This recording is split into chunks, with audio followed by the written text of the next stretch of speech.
Hi. Hey, how are Hey, you? I'm good. How are you? I'm doing well. I'm doing well. So where are you currently? I'm in Detroit. Where are you? LA area. Oh, cool. Is it how it's getting hot here? It's like 87 today for the Nowhere first near time. that in LA. Is it less? Way less? Yeah, it's like we're actually having some cool weather right now, some cooler weather, which is kind of good for once. Jealous. Jealous. So let's get started. I know you released a new EP in March, so can we kind of talk about your creative process behind that EP? Yeah, I had like a little over a year to work on it, obviously because of 2020 being the way it was. So I got to spend a lot more time working on songs than I normally would get to. And yeah, that was like an unexpected blessing. The silver lining to a pandemic was that I got to be home a lot and work on stuff. And so yeah, it took me a while to like get it right, but I'm glad I got to spend all the extra time on it. What do you think was the most difficult song to kind of push through in terms of, I don't know, maybe the lyrics or maybe getting some of the sounds right? Yeah, the first song is called Better, and that song had a lot of that song took a while to get right lyrically and kind of like arrangement wise, but I think yeah, I think I think it came together nicely. And I know that that song is actually climbing the charts and it's in the top 25 now. I think so. Uh Yeah, I haven't yeah. checked in a couple days. It's somewhere. Yeah. Yeah, how does that feel that to know that people are and fans are reacting to that song and possibly the lyrics behind it? It's really cool. I don't take it for granted. I think about it all the time. Like it's cool that people, it's cool that anybody cares. It's cool that you want to chat with me about my music. Like that is like so cool to me. Like someone in California like cares. So that like that really does mean a lot. But like I don't know. I'm excited every day about everything involving like when anyone listens or notices or shares anything. It's just like oh that's so cool. It just felt like today we announced that we're playing Lollapalooza and like the excitement from that was something I've like dreamt of since I was like in high school. So like see it happening is pretty cool. And so since you mentioned Lollapalooza, you're also playing the Firefly Festival. Yeah. So have you played any other festivals? How are you kind of getting into the headspace of you're most likely because of the new single and then your song is doing really well that you're probably more likely going to be playing a lot of festivals this season. Yeah, we've played some in the past, but these are some of the biggest ones we've ever played, and I think I'm to get in the headspace. I'm just excited. Like, I mean, we were supposed to do all this last year, and to be able to do it now is even better. And so I'm really excited to play with my friends for a bunch of people. Yeah, it'll be very cool. Like, it's like riding a bike. So, like, once we're like Lollapalooza is going to be our first real show back, and so to be able to do that is it's really exciting. Yeah.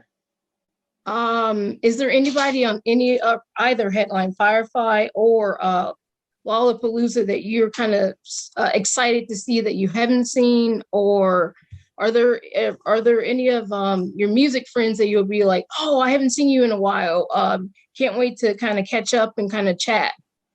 Yeah, our friends Mount Joy are playing on both the festivals, and so it'll be good to see them again. White Reaper, who's another some more friends. They're playing Lollapalooza, but I'm really excited to see Billie Eilish. I know Oh I feel like yeah, that's yeah. I feel like everybody's just excited to see her, so I'm really stoked. I think that'll be a really cool performance, and we get to see her, so that'll be neat. Yeah, I'm excited to see Dayglow at Lollapalooza. So yeah, I'm just ready for it. I'm ready for it all. Yeah, Billy, I've seen her live like a couple of years back. She is fantastic live. So just to kind of see her on a bigger stage and her fans go gaga. So it's gonna that'll be a great show. Yeah, You did a live stream show a couple days ago, or how did that go? What live stream show? I can't remember what live stream show I did. Oh, you mean like my release show? Yeah, your album release show. Yeah. Oh yeah, that okay. Yeah, that was in. Yeah, that was great. It was cool. That was like the first time we all got in a room together and got to play these songs. So that was a lot of fun. Yeah, it was weird playing to nobody, but it's getting even better to play to actual people. So I'm stoked about that. We get to do like a little socially distanced show with Mount Joy a couple weeks ago as well, and that rocked. That was so much fun, and yeah, felt good to play. Have you done any other live stream shows? I know I'm hearing from a couple artists, they say it's always kind of weird to kind of play. It's good to play, but then it's always like, oh, it's kind of weird because there's like nobody to play to. So it's just, I don't know. I just hear from artists, they have difference of opinions. Like it's very weird. I agree. It's very weird. I've done way too many. I like talking to people on Zoom like this, but I don't like playing. Yeah. So, and I've done so many of these just like playing music to my computer. And so I'm really hoping that those days are behind us. And I hope that I can play music. Yeah, I did so many live streams. I would not be shocked if I did over 100 live streams, like in some capacity over the whole time. So I'm glad that is like starting to be in the past. Yeah. Okay, so you're from Midland, Michigan? Correct. Yep. Okay. How far is that from Chicago? Because I don't really know too much.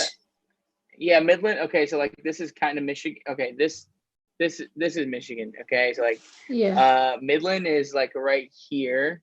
Mm-hmm. Detroit is here. That's where I live right now, and then Chicago is like over here. Okay. Am I doing it backwards? I don't know. I'm doing it. So anyway, it's like 2 hours. It's like a 5-hour drive to Chicago. Okay, and then how close is it to Detroit? Midland's like an hour and a half from Detroit. Okay, because I just wanted to know kind of like what your nearest like big music scene was, and then how what kind of music scene you gravitated towards as a teen. Yeah, there wasn't really much of a scene. It was kind of like in Midland, there wasn't many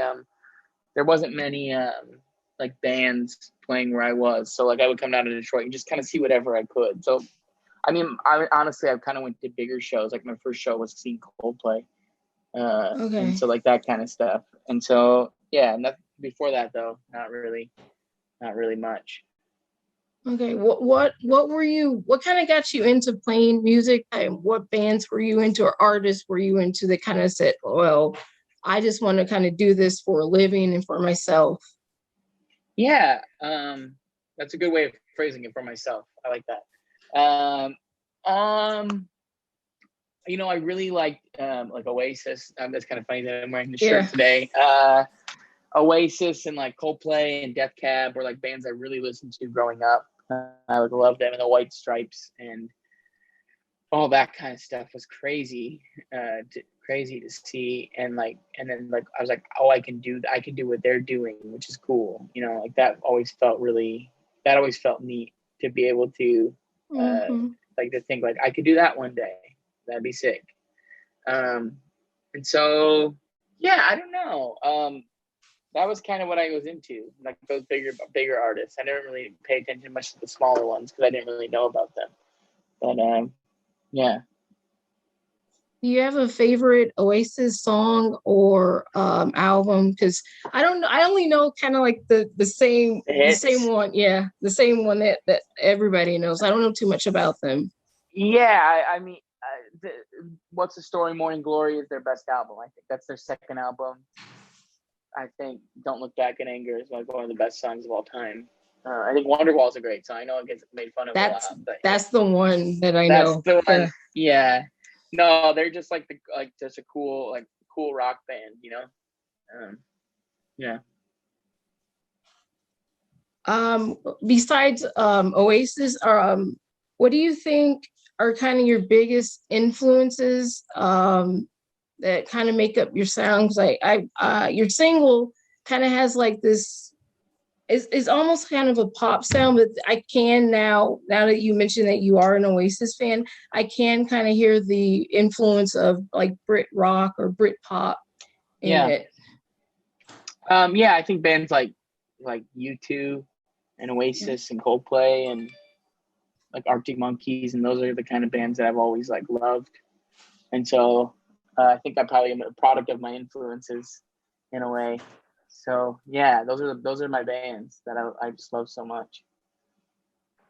Okay. I guess I want to talk a little bit about the kind of stuff that you like to listen to.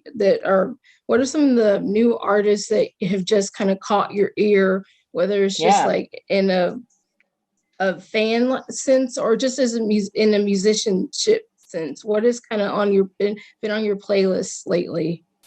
There's Dayglow is like my favorite thing. Like everything he makes is really good. But there's an artist named Gatlin. She's from Nashville. I'm a big fan of. I love all her music. She's putting out just great music. The new Briston Maroney album is like something I listen to probably every day. I'm also like a huge fan of like The National and like Bon Iver and those types of bands that are like kind of really near dear to my heart. But yeah, I kind of listen to a little bit of everything. Yeah. What was the first concert that you attended? I saw Coldplay at during their Viva La Vida tour. Okay. Yeah. My next question is what do you okay. I asked another band this, and one band member said he didn't read too much, but I'm still gonna ask it. What was the last book that you read that just kind of left a big impact on you? It's a good question. I don't read that much. I think, yeah. There's this book of like short stories and poems by a guy named Michael Perry, and the book is called Million Billion. I just think there's so many good little things in there that are nice. And I think I bought it during like last year, and so I bought a hammock, and so I just would go hammock and read like because I couldn't go, like everything was closed. And so that's kind of what I did all last year. And so maybe I think it's kind of, it kind of stuck with me. I kind of want to revisit it some more too. Yeah, I really like that book. Yeah, I find poems and book of poems very interesting as well. I find those interesting too because it's just quick to read and you can kind of go back and get some. I like the quick read. Yeah, and then you can kind of go back to a certain poem and then find something interesting in that. Go like, oh, okay, that kind of hits a different way, like than it did when I first read it. What was the last thing that you either saw or read or whatever that made you feel nostalgic? Cool. I listening to that podcast Renegades with Obama and Bruce Springsteen. Oh yeah. Yeah, that there's an episode called American Music, and they talk about all kinds of stuff, but they talk about like stuff from like 2008 and stuff, and I'm thinking like back to a lot of that stuff was kind of crazy. Yeah, that was interesting. Oh, okay. Now that you mentioned podcasts, do you listen to a lot of podcasts? I do. That's like my main thing. I listen to so many. I listen to The Daily. I listen to Wall Street Journal podcast. A lot of boring ones. But yeah, I do listen to a lot of podcasts. If you were to recommend a podcast to someone that was just trying to get into podcasts, what would you recommend? Well, from a news perspective, I would probably tell people to listen to The Daily because it's like a 35-minute piece on like a pop culture, like our current events, and so it's really nice to learn, I think. I love that one so much. I would recommend that. I have to check that one out. I'm not too much into podcasts, but I did know that one with Bruce Springsteen and Obama, and I thought that one was very interesting. It's very good. Yeah, I love it. since we've been in quarantine for a long time, I was asking a lot of people what was like the biggest piece or single piece of pop culture that has kind of gotten you through quarantine. I hate to say this, but TikTok. I You know love. what? Me too. Me too. I always was like that one person. I'm not getting on TikTok. That was I'm me not. too. That Yeah, yeah, that was not me. doing it. And then I'm like every day because there's a lot of Yeah, just really creative people, I don't watch crazy TV anymore. stuff. I don't watch TV. I just watch TikTok for like 15 minutes and I go to bed. But yeah, that's funny. I'm glad I'm not the only one. No, because I was always like anti TikTok. And then when I started seeing like really creative and really funny people, I was like, okay, so maybe I shouldn't have said that. Yeah, Do you no, have it's fun. do you have like a favorite thing you like to watch on there or a favorite TikToker or just like No, I anything? just kind of I just like to I like to I like to just scroll through it. Yeah, whatever's Yeah. recommended. Do you what lyric that you've written do you think that you feel most emotionally connected to currently? Give me any song. Huh. Good question. Um, that I've written. Yeah. Um, that's a good question. Um, I want to say I think like the lyrics in Better are like really personal. Um, I think yeah, those are lyrics that I like really that resonate with me. But like the last song on the EP is called Together, and it's there's a lyric that says like at the chorus that the world's gonna fall apart, maybe we could fall together, and I think that's just like a good sentiment to how the last year has been. Um, Hmm. yeah, Yeah, that's a very poignant choice. That's a good one. My other question is is a what were some of the people that kind of championed you when you first started out as a musician? yeah, there was a lot of bands I like kind of looked up to that were like a little bit ahead of me. Uh, Mike Main's The Branches was one of them, and Flint Eastwood, and like some bands that were just kind of bigger in the scene, and that felt that always felt really cool to have people who were like a little ahead of me, like saying, "Hey, you're doing a good job. Let's Hmm. keep going."